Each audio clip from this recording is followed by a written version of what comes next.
Hello, welcome back. Today we're going to be talking about solving equations, 1 and 2-step versions. The next lesson we'll be talking about solving multi-step equations. The objective is that by this end of the video, you should be able to solve 1 and 2-step equations. As is usual, we've got a couple definitions to get us started. The first definition is sides of an equation. The sides of an equation are the two sides of the equal sign. Frequently, I'll ask you to do something to the left or right-hand side of the equation. What that means is you must split the equation into two pieces straight up and down through the equal side, creating a left side and a right side. Solution of an equation and to solve an equation, we've seen those words before, but they're going to show up again, so I figured we'd take a look at those real quick again. Solution of equation, a value that, when substituted in for the variable in the equation, makes the equation a true statement. To solve an equation means to find the solution to an equation. So an easy example, suppose you were asked to solve 3y equals 6. To do that, well, you might figure y is equal to 2, because 3 times 2 equals 6. Suppose you're asked to solve these two equations, 3x equals 11, or 0.5x plus 2.2 equals 3.7. While you may currently have the skills to work those in your head, we're going to learn a few more skills that are going to help you to work these problems, plus some even more complicated than these. Let's take a look. The process of solving an equation is a bit like a puzzle. I like to think of it like a game. Our goal of the game, or the puzzle, is to try to get one variable on one side of the equation and a number on the other side by doing opposite operations in reverse PEMDAS order. Ooh, what a mouthful. In other words, we're going to do opposite operations in SADMAP order. In the end, our solution should look like 1x, or y or z or p or q, whatever your variable is, equals a number, such as 1x equals 2, or 2 equals 1x. Notice it does not matter which side the variable is on, so long as that you just have one of that variable on one side and a number on the other. Let's take a look at the rules of the game. The rules of the game are that you must simplify both sides of the equal sign first. You must do the opposite operations in SADMAP order, and you must keep trying and checking your answer until you succeed. That last step is extremely important because with solving equations, you can always check your answers to make sure that you got the correct solution. We're now going to take a look at those opposite operations before we start solving some two-step equations. Addition. Suppose there's addition in the problem. When a positive number is added to the variable, to do the opposite operation, you subtract it from both sides. So looking at a couple of examples of that, suppose we have 9 equals 53 plus y. Let's split our equation down the middle through the equal sign. And we have a 53 plus y. Notice a positive number is added to the variable. To do the opposite operation, remember that's our second rule of the game, we have to subtract it from both sides. So I'm going to subtract 53 from both sides of the equation. 9 minus 53 is negative 44 equals y. Notice there's just one y on the right-hand side and a number on the left-hand side. But you might be saying, well, what happened to the 53? 53 minus 53 is 0, which we do not need to add to y because 0 plus y is just y. So in one step, we solved our equation, ending up with y equals negative 44. As the rule stated, we need to check our solution. So 53 plus negative 44 should give you 9. Let's take a look at our second example. Suppose you have y plus 12.3 equals 15.3. Again, we're going to split our equation down the middle, and you notice you have a 12.3 being added to the y. To get the y by itself, in other words, we just want y right here, we're going to subtract 12.3 from both sides. 12.3 minus 12.3 is 0. Leaving us with just the y equal to 15.5 minus 12.3 should be 3.2. And there you have your solution, because y is by itself on one side with a number on the other. Check your solution. 3.2 plus 12.3 is indeed 15.5. Alright, how about subtraction? When a number is subtracted from the variable, or, notice the big huge or, a negative number is added to the variable. So if either of these conditions is met, you do the opposite operation and you add that number to both sides. Let's take a look at a couple of examples. First example is probably a little bit more straightforward. Suppose we have x minus 15.2 equals 3.7. Notice, negative 15.2, it's x minus 15.2. We're trying to get x by itself. To do this, we're going to add 15.2 to both sides. Let's see what happens. Negative 15.2 plus 15.2 is 0, leaving us with just x equals 3.7 plus 15.2 is 18.9, leaving us with our solution. X equals 18.9. Checking your solution, 18.9 minus 15.2 should be 3.7. Alright, take a look at the second example. This one's similar, but a little bit different. Notice it's a negative 11.4 plus x equals 3.2. Again, our goal is to get x by itself, and so we need to get rid of that negative 11.4 plus x. To do this, we're going to add 11.4 to both sides. Because negative 11.4 plus 11.4 is 0, leaving us with just x on the left-hand side. 3.2 plus 11.4 gives us 14.6. When a coefficient is next to the variable, meaning it's being multiplied, you do the opposite operation and divide the number, including the sign, on both sides. Taking a look, 3a equals 7. We want just a, we do not want the 3. So we're going to get rid of that 3 in a slightly weird way. We're going to divide by 3. 3 over 3 gives us 1a equals 7 over 3. Yes, you may leave it as an improper fraction. Matter of fact, I prefer it that way. Let's take a look at the second. Oh, forgot to check our answer. 3 times 7 over 3 gives you 21 over 3, or 7, so it checks out. 22 equals negative 5a. Again, all you want is the a. Notice the negative 5 is being multiplied by the a, so we divide both sides by negative 5. Leaving us with 22 over negative 5 equals negative 5 over negative 5. That leaves us with 1a. You do not have to write the 1 if you do not want to. And our final answer is 22 over negative 5. Alright, division. When a variable is divided by a number, you do the opposite operation and multiply both sides of the equation by that number. So if we have 4 equals x divided by negative 3, we're going to multiply both sides by negative 3.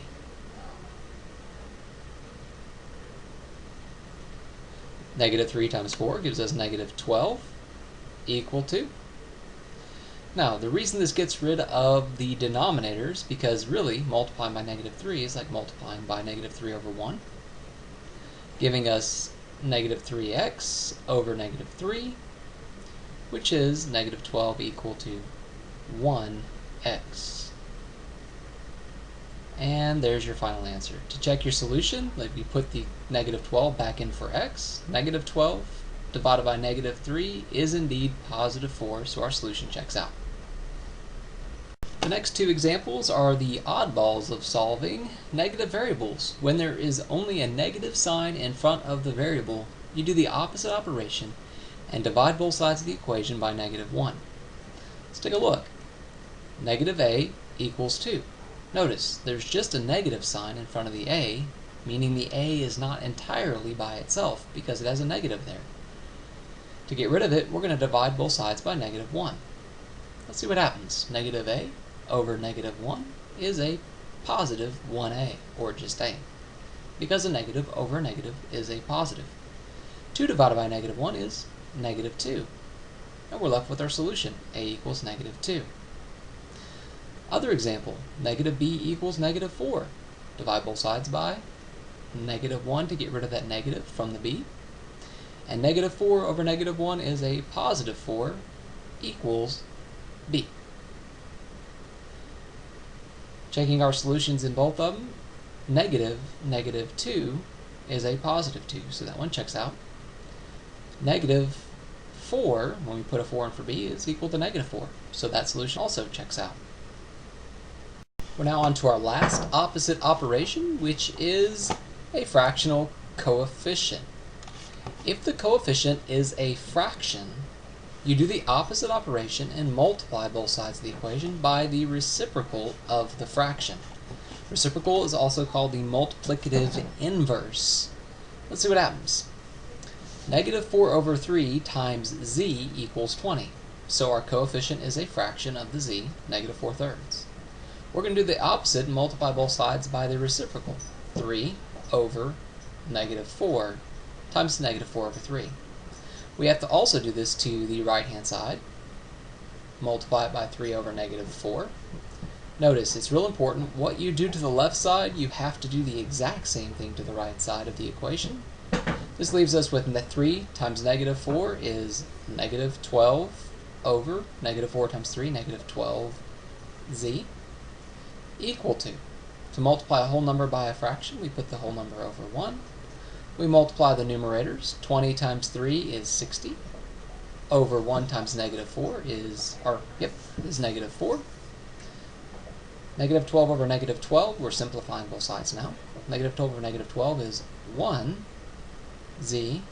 60 over negative 4 is a negative 15.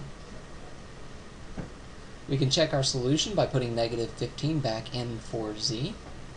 Negative 15 times negative 4 is positive 60 divided by 3 is 20, and our solution checks out.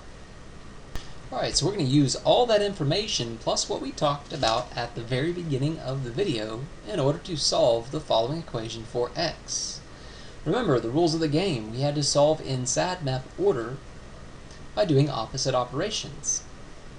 Let's take a look at this equation. Again, we're going to solve it by doing the operations in SADMAP order, which means we're going to undo subtraction addition first. Again, our goal is to get x completely by itself on the side that it's currently on. So, is there any subtraction or addition that needs to be undone in order to get the x by itself? The answer to that question is yes. There is a 4 plus the 2x. So we subtract 4 from both sides. 4 minus 4 is 0. Plus 2x just leaves us with 2x. 23 minus 4 is 19. So we've undone the subtraction and addition. Now we're going to undo the division and multiplication. Since it's 2 times x, we undo the 2 by dividing both sides by 2, leaving us with 2 over 2, which is 1, x equal to 19 over 2. Again, you can leave it as an improper fraction. To check our solution, I'm actually going to show you the checking process in this example. We put 19 over 2 in for x, so we get 4 plus 2 times 19 over 2 equals 23. This leaves us with 4 plus, notice when we cross-reduce, the 2 and the 2 reduce out, leaving us with 4 plus 19 equals 23. 4 plus 19 is 23, equal to 23. And we notice that the left-hand side and the right-hand side of the equation are equal when we substitute it in our solution, which means we found the correct answer. Alright, you go ahead and try to solve this equation using the reverse order of operations, or rather doing the opposite operations in the reverse order, to get y by itself.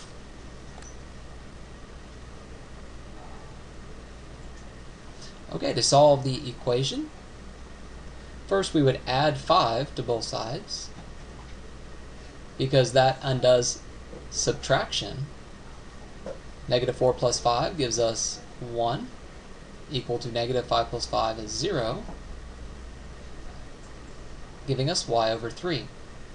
Then we would undo the division and multiplication by multiplying both sides by 3. 3 times 1 is 3, equal to y over 3 times 3 is just y, or 1y, and that should be our solution. 3 equals y. You can check your solution by going negative 4 equals negative 5 plus 3 over 3. Leaving with negative 4, by the way, this is our check, equals negative 5 plus 1. Negative 4 equals to negative 4, which means we found the correct solution. There are 5 equations I would like you to try to solve on your own by pressing pause, working out the question, and then pressing play when you're ready to see the answers. Please do not forget to check your solution. Alright, for the first one, hopefully you undid the addition, notice it's a positive 11, by subtracting 11 from both sides. This gave you 11 minus 11, which is 0, leaving you with negative z equals 11. Then to get rid of the negative, you divide both sides by negative 1, leaving you with, finally, z equal to negative 11. Checking your solution, you get 11 minus, putting in negative 11 for z, equals 22. 11 minus negative 11 is 11 plus 11, equal to 22. And finally, 22 equals 22, which means our solution checks out. The second example, to get rid of the negative 3/10 off of the y, we multiply both sides by 10 over negative 3. Leaving us with, notice these will cross-reduce, giving you 1 over 1, or just 1y, equals to 10 over negative 15. Reducing your answer, you're left with y equals to 2 over negative 3. Checking your solution, you get negative 3 over 10 times 2 over negative 3 should equal 1 over 5. Notice we can cross-reduce again, leaving us with 2 over 10 equal to 1/5, and 2 over 10 does reduce to 1/5, which means our solution checks out. We're on to the third example. Go ahead and press pause, work it out, and press play when you're ready to see the answer. Okay, I went ahead and worked it out. You should have added 4, then multiply both sides by 3, giving you n equals 30. And you'll find that in the end, when you substitute 30 back in for n, the solution does check out. Alright, the fourth problem, go ahead and work it out. Alright, I subtracted 5 from both sides first, then divided both sides by negative 5, giving me a positive 9 over 5 equals to y. When I check my solution, I had to put 5 over 1, cross-reduced, got negative 4 equals 5 minus 9, and negative 4 equals negative 4, which checks out. And now we're on to our last problem. It's going to look weird. Go ahead and give it a try. If you don't get it, no big deal. It's a lead-in into the next lesson. And here we go. First I reduced it, negative 6 over 3, give me negative 2. Then I divided both sides by negative 2 since it was negative 2 times the parentheses. And when we're going inside map order, parentheses comes last. Getting rid of the negative 2 got rid of the parentheses, so I could add 10 to both sides, giving me 5 as my solution. Substituting 5 back in, the solution did check out. And that's it for this video. Thank you.